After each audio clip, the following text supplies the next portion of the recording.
মুহূর্তে চাঁদপুর সরকারি কলেজ মাঠে আছেন সহকর্মী ফারুক আহমদ। বিস্তারিত জানতে যুক্ত হচ্ছি তার সঙ্গে।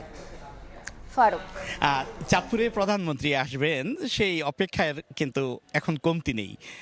প্রধানমন্ত্রী তারেক রহমান চাঁদপুরে শনিবার আসবেন, সেই অপেক্ষার জন্যই এখনো পর্যন্ত চাঁদপুরবাসী গভীর আগ্রহ ভরে আবারও অপেক্ষা করছেন। তো আমি এই মুহূর্তে আছি চাঁদপুর সরকারি কলেজ মাঠে, যেখানে প্রধানমন্ত্রী আগামীকাল শনিবার বিকেল 3টা 30 মিনিটে ফ্যামিলি কার্ড বিতরণ কার্যক্রম কর্মসূচি আছে, যে তার উদ্বোধন করবেন এবং চাঁদপুর সহ 22টি জেলার সেই কার্যক্রমটি চলমান থাকবে এবং সেখান থেকে মূলত ভার্চুয়ালি যে বাকি 21টি জেলা আছে সেখানে তিনি এই কর্মসূচি উদ্বোধন করবেন। তার আগে কিন্তু প্রধানমন্ত্রী চাঁদপুর যেই প্রবেশপথ আছে, অর্থাৎ চাঁদপুরের যে সারাস্তি উপজেলা আছে সেখানে একটি খাল খনন পূর্ণ খাল খনন কর্মসূচি তিনি উদ্বোধন করবেন। তারপরে কিন্তু চাঁদপুর সদর আরেকটি খাল আছে যাকে বিশ্ব খাল হিসেবে পরিচিত এবং গুরুত্বপূর্ণ এই সেচ খালটিও তিনি পুনঃখনন কার্যক্রম উদ্বোধন করবেন।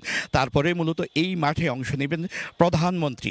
আরেকটি তথ্য জানিয়ে রাখি যে আসলে প্রধানমন্ত্রী হিসেবে তারেক রহমান এই প্রথম চাঁদপুরে যেমনটি আসছেন, তার আগেও কিন্তু বিগত 2006 সালে তিনি বিএনপি যুগ্ম মহাসচিব হিসেবে তিনি লং মার্চে অংশ নিয়েছিলেন তরুণদেরকে উজ্জীবিত করার জন্য। সেই কর্মসূচির অংশ হিসেবে চাঁদপুরের বেশ কয়েকটি উপজেলাও তখন তারেক রহমান ভ্রমণ করেছিলেন এবং সেখানে নেতাকর্মীদের সঙ্গে তিনি মিলিত হয়েছিলেন।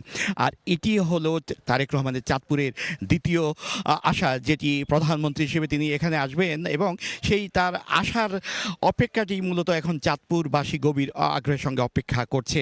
আমরা যদি যে তথ্যটি জানাতে চাই যে এর মধ্যে কিন্তু বিএনপি এবং তার সহযোগী সংগঠনগুলো প্রধানমন্ত্রীকে স্বাগত জানিয়ে কিন্তু তারা আনন্দ মিছিল করেছে। আর সরকারি প্রশাসনের পক্ষ থেকে প্রধানমন্ত্রীর নিরাপত্তা নিশ্চিত করা এবং তার চলাচলের যেই পথটি আছে সেটি যেন নির্বিঘ্ন করা যায় তার জন্য কিন্তু তারা ব্যাপক প্রস্তুতি নিয়েছেন। এর জন্য নিরাপত্তা সংস্থাগুলো আছে, তারা যেমনটি আছেন সরকারি প্রশাসন যন্ত্রে সকল কর্মকাণ্ড এখন ব্যস্ত সময় পার করছে।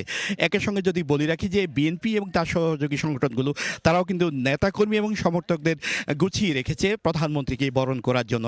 জেলা বিএনপি যিনি সভাপতি আছেন এবং চাঁদপুর 3 আসনের সংসদ সদস্য আছেন শেখ ফরিদ আহমেদ মানিক জানিয়েছেন তারেক রহমান অর্থাৎ প্রধানমন্ত্রী চাঁদপুরে সবশেষ বিকেল 5টায় দলীয় নেতাকর্মীদের সঙ্গে তিনি একটি কর্মী সভায় যোগ দিবেন এবং সেখানে তিনি গুরুত্বপূর্ণ নির্দেশনা দিবেন এবং সেই জায়গাটি হচ্ছে চাঁদপুর ক্লাব।